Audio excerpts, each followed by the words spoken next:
CBS 뉴스는 CBS 홈페이지 cbs.co.kr이나 노코뉴스 홈페이지 노코뉴스.co.kr, 스마트폰 애플리케이션과 팟캐스트를 통해 다시 보고 들으실 수 있습니다. 이어서 부산에서 전해드립니다. 국회 행정안전위원회의 부산시 국정감사에서는 2030 엑스포 유치 실패가 도마 위에 올랐습니다.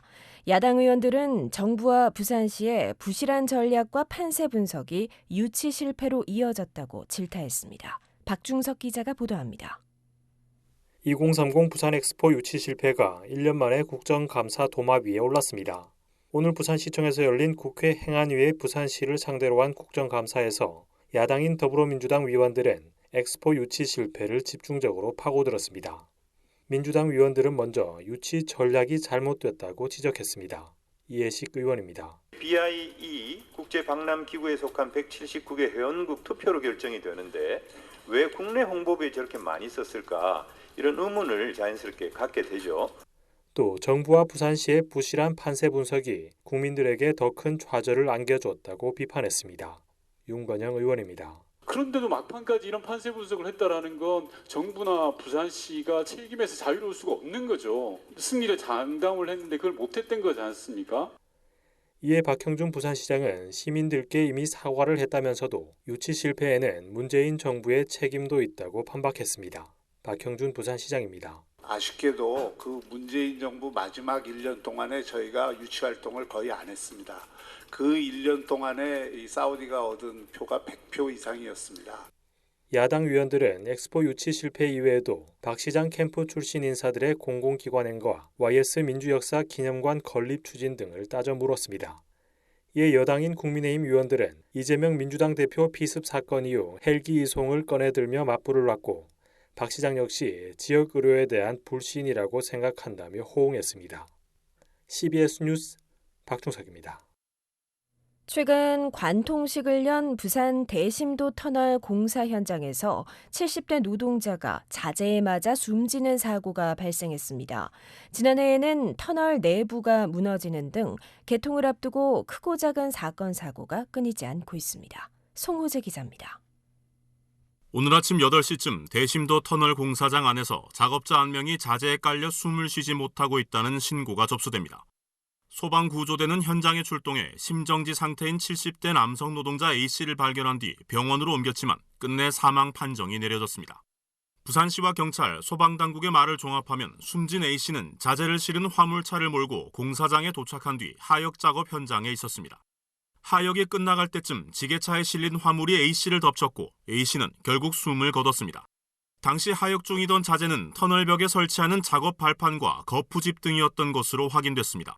경찰은 A씨가 이 자재에 맞게 된 경위와 책임 소재 등을 조사하고 있습니다. 동래경찰서 관계자입니다. 지게차가 다 뜨고 나면 이제 자기는 이제 철수하면 되는데 맨 마지막 물건을 떠내면서 이제 받친 거예요. 미끄러졌을 수도 있겠죠. 근데 그거는 우리가 조사를 해봐야. 사고가 난 대심도 터널에서는 지난해 2월 토사가 무너지는 사고도 있었습니다.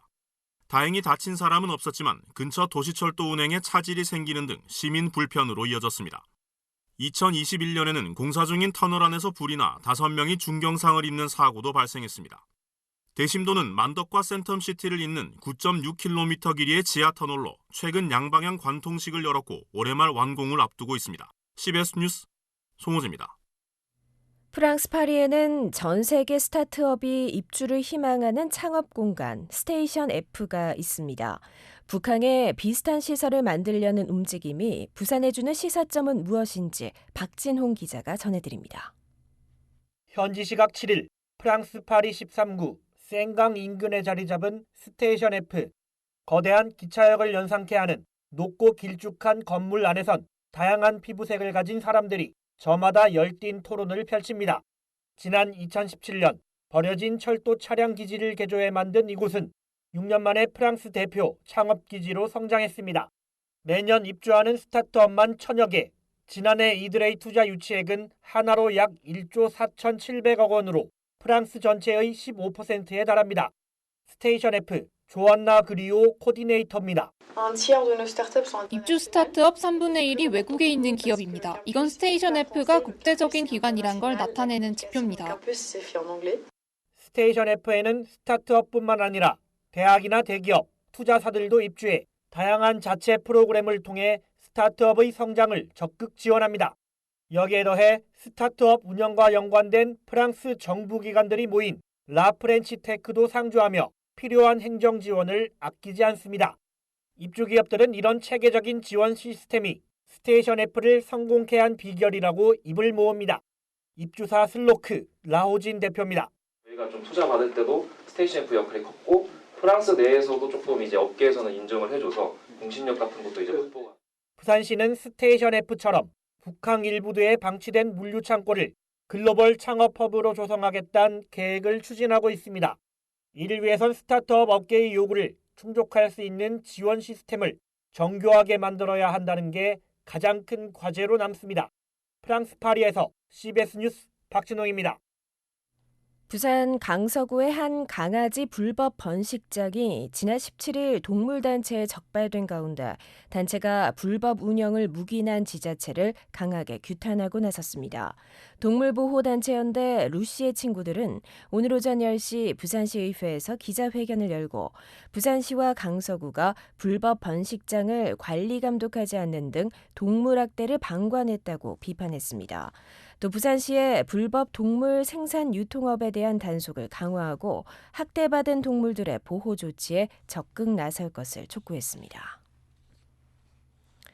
부산시는 민간 주도의 혁신적 건축 디자인 제한 제도인 특별건축구역 활성화 시범사업 대상지로 남포동 하버타운과 영도 콜렉티브 힐스, 남천 2구역 재건축 정비사업 등 3곳을 선정했다고 밝혔습니다. 후보지에 올랐던 용두골 복합시설과 미포 오션사이드 호텔은 보류로 결정됐습니다. 대상지로 선정된 지역은 특별건축구역 지정 심의 등을 거쳐 최종 확정되며 이후 절차 간소화 등 행정적 지원이 제공됩니다. 정부의 의대 입학 정원 확대에 반발해 올해 부산에서만 145명의 전문의가 그만두는 등 전국적으로 전문의들의 사직 사례가 늘고 있습니다. 국회 보건복지위원회 한지아 의원이 보건복지부에서 받은 자료를 보면 올해 2월부터 8월까지 부산에서 사직한 전문의는 145명, 전국적으로는 2,757명으로 전년 대비 7.7% 증가했습니다. 지난 2월 전공의들의 집단 사직으로 인해 남아있는 전문의들의 업무 부담이 커진 게 주요 사직 사유로 꼽히면서 부산 지역 의료 공백 우려가 커지고 있습니다. 부산상공회의소가 부산 시민 506명을 대상으로 지역기업에 대한 시민 인식조사를 벌인 결과 지역기업에 호감을 느낀다는 비율은 49.8%로 전국 평균보다 2배 이상 높았습니다. 특히 시민들은 기업이 가덕 신공항 건설 등 인프라 구축으로 지역 발전에 기여하는 것을 긍정적으로 평가했습니다. 반면 신산업과 첨단 기술 산업 발전에 대한 역할은 아쉽다고 평가해 파워반도체 등 최근 육성 중인 신산업이 아직 초기 단계인데다 가시적인 성과가 부족하기 때문으로 풀이됩니다. 2024년 부산 비엔날레가 60여일간의 대장정을 마무리하고 폐막했습니다. 비엔날레 조직위원회에 따르면 지난 8월 16일 개막해 65일 동안 관람객 13만 6천여 명이 찾았습니다. 올해 전시는 어둠에서 보기를 주제로 부산 현대미술관 등에서 36개국 작가 78명, 작품 340여 개를 선보였습니다. 특히 이번 전시는 어둠을 매개로 동시대 담론을 탄탄하게 담아낸 구성과 효율적인 공간 배치로 호평을 받았습니다. 끝으로 날씨입니다. 내일 부산은 대체로 흐리다가 낮부터 차차 맑아지겠습니다. 내일 아침 최저기온은 16도, 낮 최고기온은 22도로 예상됩니다. 부산의 현재 기온은 21.1도, 습도는 96%입니다. CBS 저녁 종합 뉴스를 마칩니다. 지금까지 진행해 기술 차유진, 기자 정민기, 아나운서 김상현이었습니다.